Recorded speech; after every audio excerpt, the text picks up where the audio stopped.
Petit Jornal. Inteligência e irreverência em doses diárias.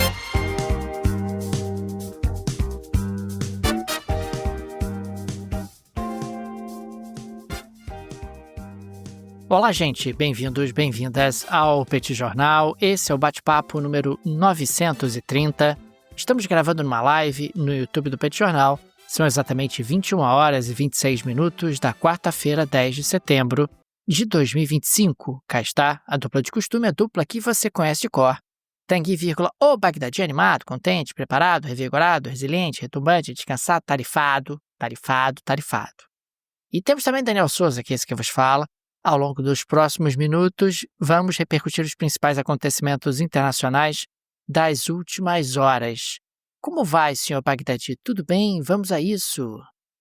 Tudo bem, Daniel Souza? Vamos lá para mais um bate-papo 930. Um prazer estar aqui com vocês, um prazer estar aqui com todo mundo que nos acompanha nessa live no YouTube, todo mundo que acompanha a gente, que nos acompanhará no futuro no podcast. Sejam todos muito bem-vindos. Um prazer estar aqui e agradeço muito a audiência de vocês e o apoio, né, a força que vocês dão pra gente com o nosso projeto. Daniel Souza, eu queria começar o nosso episódio falando sobre algo que aconteceu ontem, um pouco antes da gravação do nosso episódio de ontem, né? Então a gente está gravando esse episódio aqui na quarta-feira.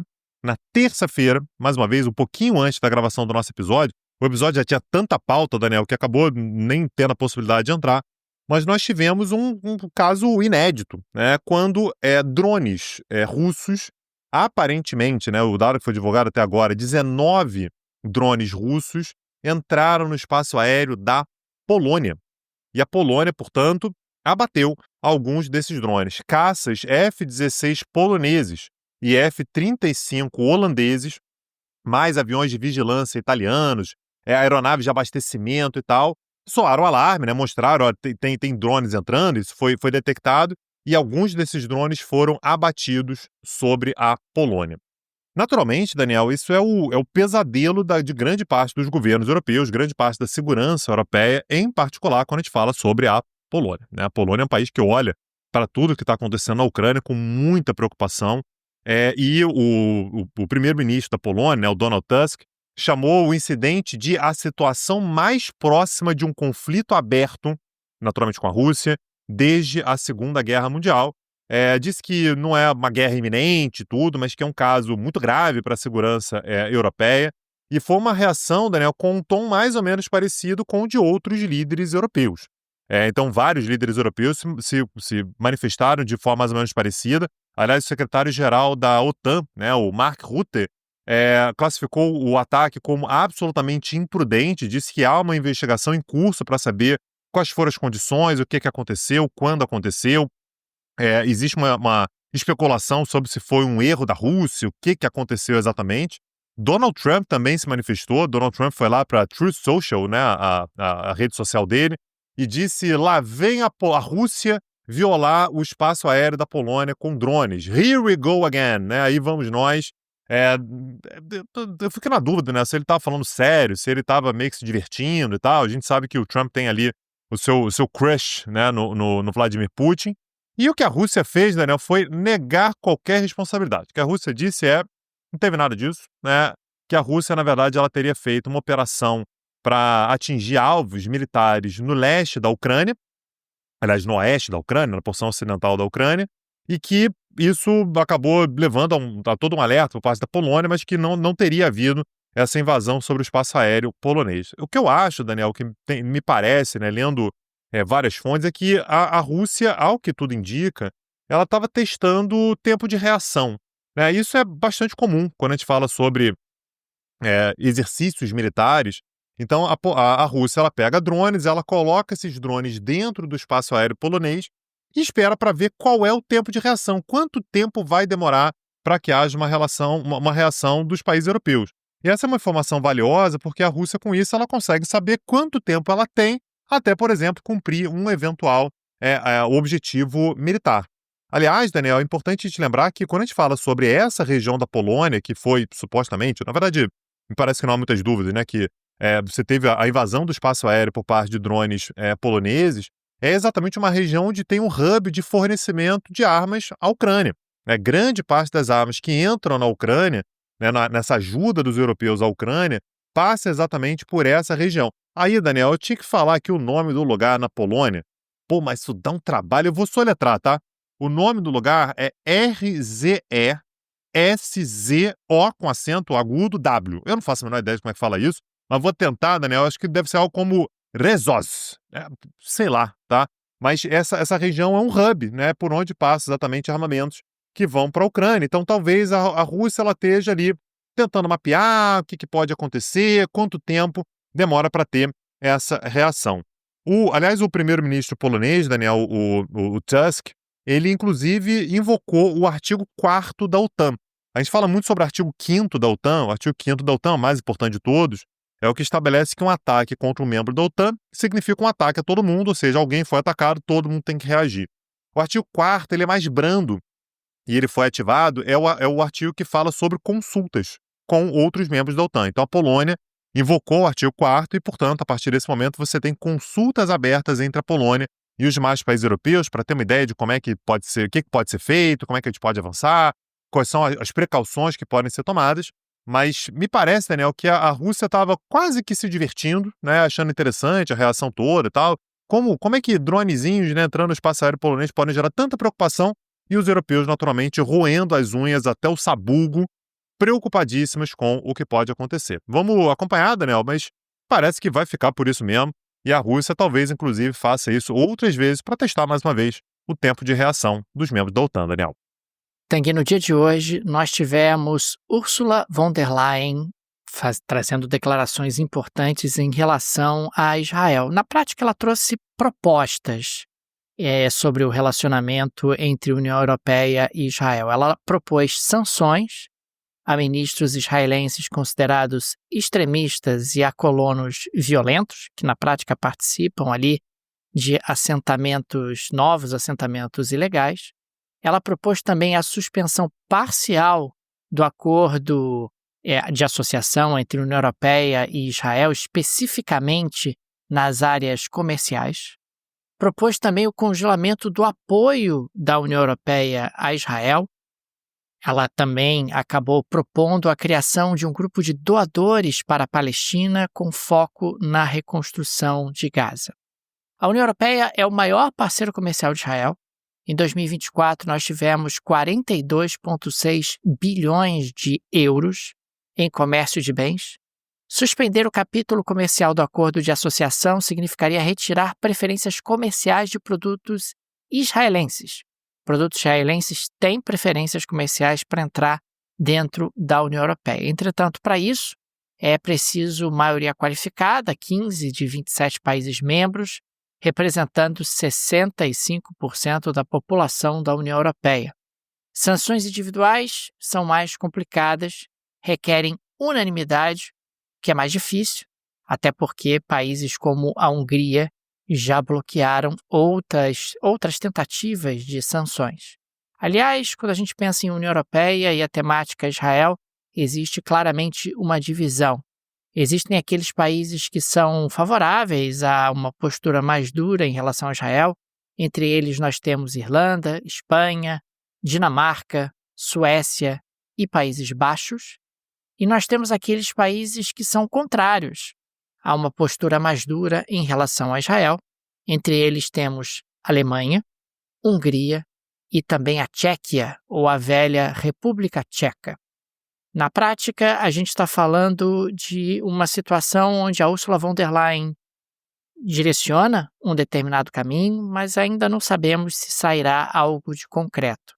O chanceler israelense, o Sr. Gideon Sa'ar, classificou as declarações como lamentáveis e trouxe ali o discurso de sempre do governo Benjamin Netanyahu, que Israel facilita a entrada de ajuda humanitária e que o sofrimento em Gaza é resultado das ações do Hamas. De qualquer maneira, me parece que nos últimos tempos nós temos tido mudanças em relação a tradicionais aliados de Israel, particularmente no continente europeu.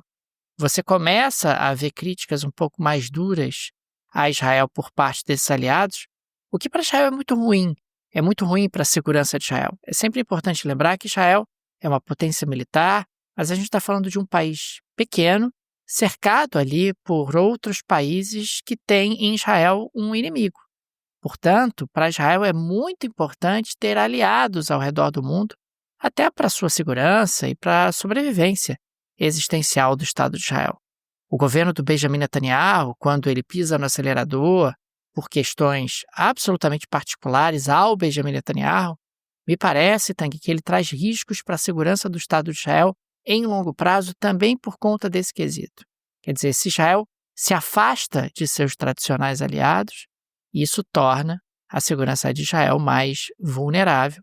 E vamos ver o que vai acontecer em relação à União Europeia. Não sabemos se haverá avanços importantes ou se foi apenas um gesto político da líder Ursula von der Leyen.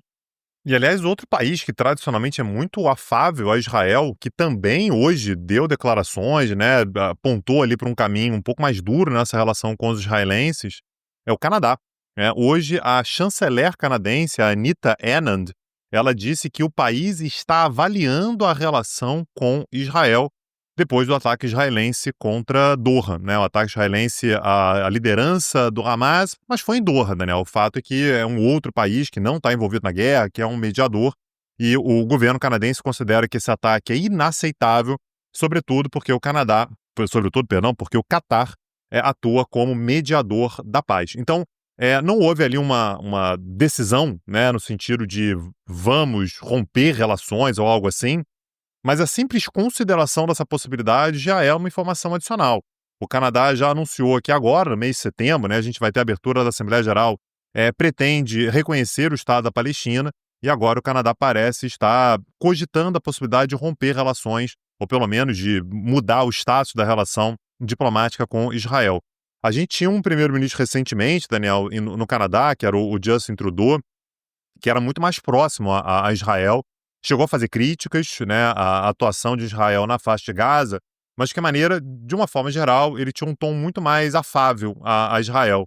Agora a gente tem um primeiro-ministro, que é o Mark Carney, que tem um tom muito mais crítico e muito mais ativo, né, muito mais direto, né, muito mais crítico mesmo a Israel. Então o Canadá, portanto, pode aparecer como mais um país que estremece, né, que tem uma relação, portanto, diferente com Israel, a partir do que vem acontecendo tanto na faixa de Gaza e agora também no Catar. Aliás, o próprio Catar, Daniel, deu uma série de indícios de que estava absolutamente surpreso e meio abismado com o ataque de ontem, e principalmente, né, com a falta de uma reação mais dura dos Estados Unidos. Quero lembrar, gente, que o Catar não tem relações diplomáticas com Israel. Tem uma relação ali cordial e tudo, mas não tem relações diplomáticas. Agora, o Catar é um aliado dos Estados Unidos. O Catar é um país onde os Estados Unidos têm base militar. Não é um país qualquer para os Estados Unidos ali na região, é um dos principais parceiros, principais aliados dos Estados Unidos na região. Então o Catar, ele deu demonstrações de que se sentiu meio abandonado. Pô, o Israel veio aqui, fez o ataque, a gente teve algumas declarações, a gente falou sobre isso ontem, tanto por parte da porta-voz da Casa Branca, o próprio Trump, dizendo isso não podia ter acontecido, mas soou mais como um ai, ai, ai. Ai, ai, ai, Israel, puxa vida, não era para fazer isso, e pareceu leve demais para um país que também é um aliado dos Estados Unidos. O Catar não tem a menor ilusão, né? Sabe, claro, que Israel, em termos de hierarquia, é muito mais importante para os Estados Unidos do que o Catar, mas o Catar, de qualquer maneira, também é um aliado bastante importante. Daniel, quero aproveitar para dar aqui um recado dos nossos parceiros da Rio Claro Investimentos. A gente está falando sobre um parceiro que, num momento como esse, né, de grande instabilidade, grande movimentação da economia internacional, é sempre importante você estar bem calcado, você ter segurança, principalmente para você. Eu tenho certeza que, como nosso ouvinte, pensa nisso no futuro, né? Pensar na sua aposentadoria, pensar na sua independência financeira, na independência financeira dos seus pais, pegar aquele dinheiro que você tem guardado e tentar imaginar projetos grandes daqui para frente para você garantir tranquilidade ao longo da sua vida com o dinheiro que você já tem. A Rio Claro Investimentos oferece todo o apoio necessário para você ter esses objetivos e o link, né, Daniel Souza, está na descrição desse episódio. Aliás, Tang, é sempre importante registrar que a Rio Claro é uma gestora de investimentos credenciada junto à CVM como administradora de carteiras. Eles prestam um serviço completo de administração de carteiras de investimento e consultoria financeira ampla em todas as áreas da vida financeira para pessoas físicas, grupos familiares e empresas. Agora, Tanguy, avançando para a próxima pauta, no dia de hoje nós tivemos um evento bastante grave nos Estados Unidos. Nós tivemos mais um assassinato político. Nós tivemos o assassinato do Charlie Kirk, de 31 anos, um ativista e comentarista conservador americano, aliado de Donald Trump. Ele foi morto a tiros durante um evento numa universidade em Utah. O disparo ocorreu enquanto ele falava, num evento ao ar livre, no campus da Utah Valley University. Os vídeos que foram divulgados nas redes sociais mostraram Kirk caindo da cadeira após ser atingido, enquanto o público foge em pânico. Nós tivemos aí algumas informações contraditórias ao longo do dia de hoje. O governador de Utah destacou que uma pessoa de interesse estava sob custódia. O diretor do FMI disse que o autor do tiro estava detido. Já o comissário de Segurança Pública de Utah disse que o sujeito estava foragido. Enfim, ainda existem aí informações um pouco desencontradas em relação à captura ou não do atirador. As autoridades acreditam que o disparo veio de um telhado próximo e cerca de 3.000 pessoas estavam presentes no evento. O Donald Trump chamou Kirk de, abre aspas, grande e até lendário, fecha aspas, elogiou seu impacto entre a juventude americana e ordenou que todas as bandeiras dos Estados Unidos fossem hasteadas a meio mastro até domingo. É interessante também registrar, Tanguy, que o assassinato de Kirk se soma a uma série de atentados recentes contra figuras políticas. Em 2024, nós tivemos 2 atentados contra Trump, e tentativas ali de assassinato contra o próprio Trump. Em 2024, nós também tivemos um incêndio criminoso na residência do governador democrata Josh Shapiro. Em 2024, tivemos o assassinato da deputada estadual democrata Melissa Hortman e ataque contra o senador John Hoffman, em Minnesota. Em 2024 ainda tivemos um ataque com lança-chamas e coquetéis Molotov em Boulder, que deixou 1 morto e 6 feridos. Em 2022, o marido de Nancy Pelosi foi agredido com um martelo dentro de casa. E em 2020, uma milícia tentou sequestrar a governadora democrata Gretchen Whitmer. Isso só para falar aqui nos principais atos de violência que aconteceram nos Estados Unidos nos últimos anos. A gente está tendo uma escalada da violência política nos Estados Unidos. É muito assustador o que está acontecendo. E o assassinato do Kirk certamente vai ter muita repercussão. Ele era muito conhecido, tinha uma presença muito forte nas redes sociais, era conhecido pela sua capacidade de debater em defesa ali de valores conservadores, de valores associados ali ao trumpismo, e certamente a temperatura vai continuar subindo nos Estados Unidos, o que é algo altamente perigoso, porque pode eventualmente fomentar novos casos de violência. Daniel Souza, por falar em governo conservador e pessoas conservadoras e tal, eu queria falar sobre a Argentina e a situação na qual se encontra Javier Milei.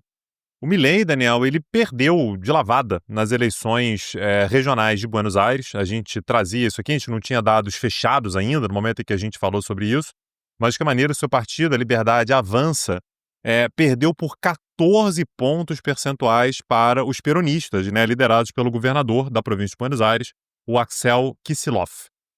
E agora, Daniel, ele está tendo que se movimentar. Lembrando, isso aqui a gente já trouxe, mas é sempre importante lembrar, que agora, no final de outubro, falta pouco tempo, nós temos eleições legislativas nacionais, que vão renovar, portanto, uma parte tanto do Congresso, quanto uma parte da Câmara, quanto uma parte do Senado também. As eleições vão acontecer no dia 26 de outubro. E ele está entendendo, Daniel, que ele está com um problemaço na relação com os governadores. Então, os governadores de província da Argentina, a Argentina tem 23 províncias, portanto, 23 governadores, é algo parecido com o que você tem com os governadores brasileiros, Eles são sempre uma força regional importante, são um palanque importante. E os governadores, depois desse resultado eleitoral em Buenos Aires, entenderam que o governo está em sérios apuros, ainda mais somando-se naturalmente ao escândalo de corrupção que ainda está rolando na Argentina, envolvendo a irmã do presidente, a Karina Milei. Então, o Milei, Daniel, ele está entendendo que ele está com muita dificuldade de ser atendido pelos governadores. Ele liga para os governadores estão entendendo que, meu amigo, eu não vou me associar a você, não vou me ligar a você. Então, o Milei, inclusive, tomou a decisão de recriar um ministério daqueles que ele terminou, que não tem que ter, que não é importante e tal. Ele resolveu recriar o Ministério do Interior e colocou nesse cargo um cara chamado Lisandro Catalan, né, que já era um cara que trabalhava com o Milei, então já estava ali no círculo mais próximo, né, político do Milei, e que tem por objetivo exatamente fomentar esse diálogo com os governadores.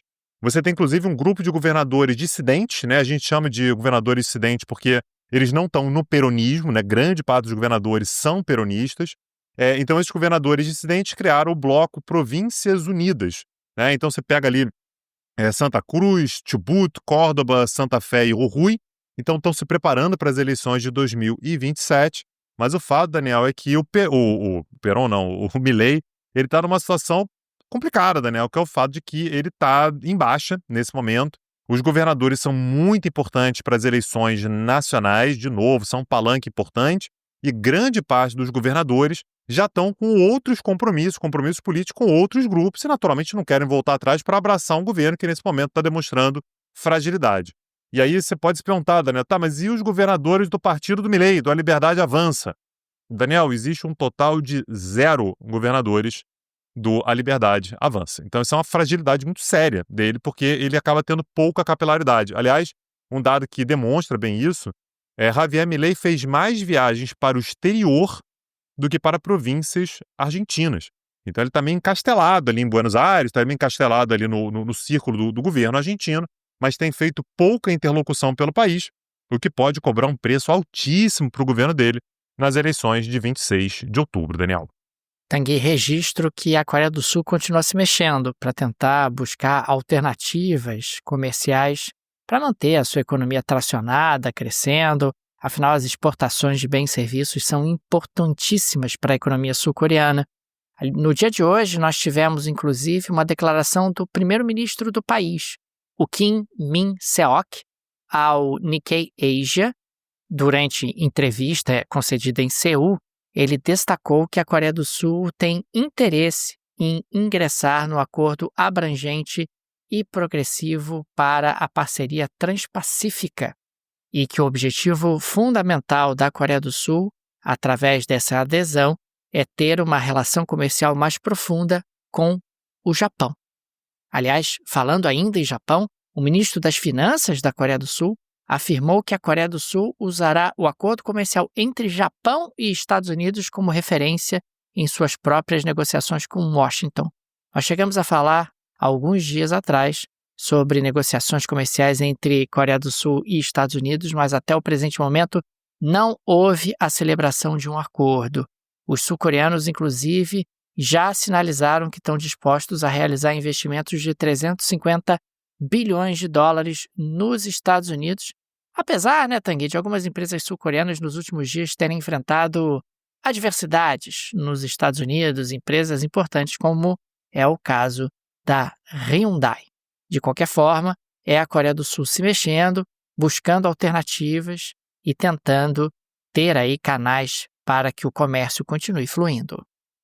Daniel Souza, a gelezinha da Shakira de hoje? Vamos lá, vamos para a geleia da Shakira de hoje. Na geleia da Shakira de hoje, Tanguy, registro que a Coreia do Sul está com um experimento de muito sucesso e que também tem aí a perspectiva de oferecer cada vez melhores resultados, que é o policial holográfico. Sim, o policial holográfico. Tivemos aí já um projeto piloto no Parque Judong, em Seul. O policial holográfico, ele fica de serviço, Tanguy, todas as noites, das 19 às 22 horas. Ele é um holograma em tamanho real, com mensagens de voz alertando sobre vigilância por câmeras, resposta policial em tempo real em caso de emergência.